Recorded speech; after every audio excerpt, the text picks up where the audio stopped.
on, you hear the music. Let's get ready to have a wedding. We love talking about wedding trends, and while this trend isn't new, it's definitely sticking around. And it's more attainable, micro weddings. So this really first became popular because of the pandemic, and you'd have to have a smaller wedding at a smaller venue.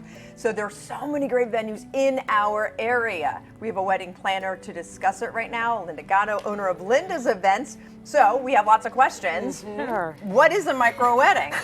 A micro wedding is typically for a guest who wants to have an intimate setting with the close loved ones, about 50 guests or less.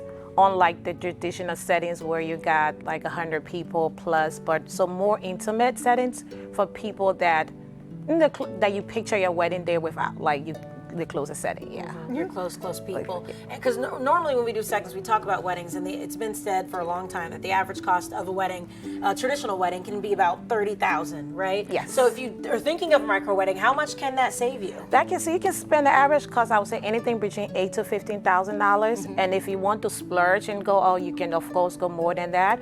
But you can get a micro wedding for anything between $8,000 to $15,000. Okay. Well, listen, we love cutting costs, especially Yeah, we do. these days. Now, but when it comes to venues, though, you think, well, the venues also cut you some slack because you're still getting the room or whatever area. Do they notice, okay, well, since you're doing a micro wedding, we'll make it cheaper?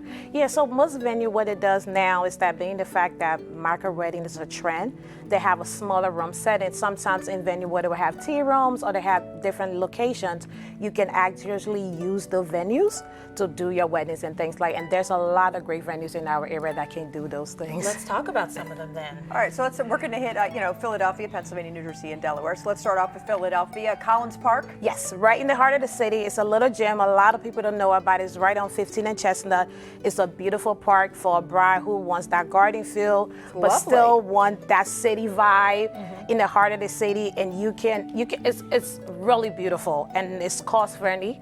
So you can have an intimate setting with your guests, and it's right in the heart of Philadelphia. So it's the CDC Park. It's really beautiful. And it's nice that even though it's in the heart of Philly, it still feels with all the trees and the vegetation. That is so it feels true. like you're kind of in a park. Yes, it gives you like garden escape for those bride who wants that city life, but still have that garden escape to go along with it. Let's go a little bit outside the city then. Let's go to Chester County. Yeah, so we have Casablanca Cafe, which is like if you want that rustic look.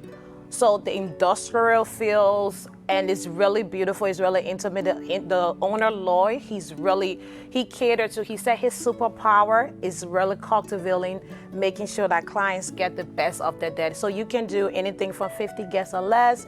And from the start, if you want to have your ceremony there or you want to have it somewhere else, they really cater to really giving you that whole idea, the history, and everything that you need. It's stunning. So that's in Coatesville. Yes, it's in That was Coatesville. absolutely stunning. So let's go to Montgomery County now. The current root estate, and this is for the bride who still wants.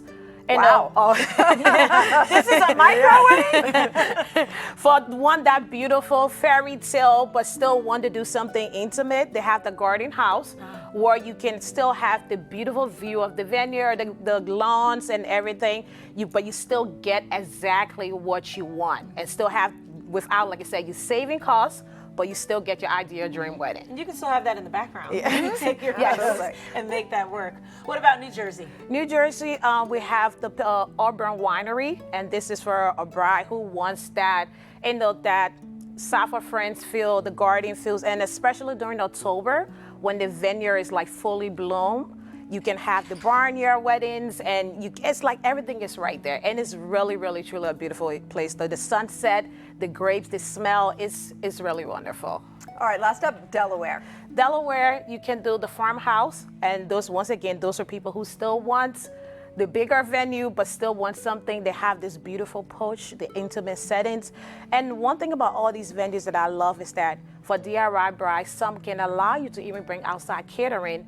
You can really customize your wedding to make it truly what you want and still save a lot of money at the same time. If you can bring your outside alcohol, that's when you really have it made. No, some venues do. Yes, some venue does that. That's a great way to save money. They literally do like the vineyard, the wine in New Jersey. You can bring, because they only serve wine, so you can bring your beer, your alcohol, and everything. I have a bride that actually getting married there in October, so she bring in like a mobile bar where she can have like her other drinks that she needs to serve. Wonderful. Well, thank you, Lynda. Lynda, these are some These are beautiful great. venues. Thank you for pointing them out, and we love this decor. I feel like somebody's getting married here in the studio today. This is your website? What is Yes, it? lindasevents.com. Wonderful. Yes, and you can find, if you want to reach me, you can contact me on there. Our contact information is on there. Perfect. You can find me on social media at Linda's Events. And we do anything, my motto is we do anything that need planing and decorating. Okay. Thank you. Wonderful. Thank you.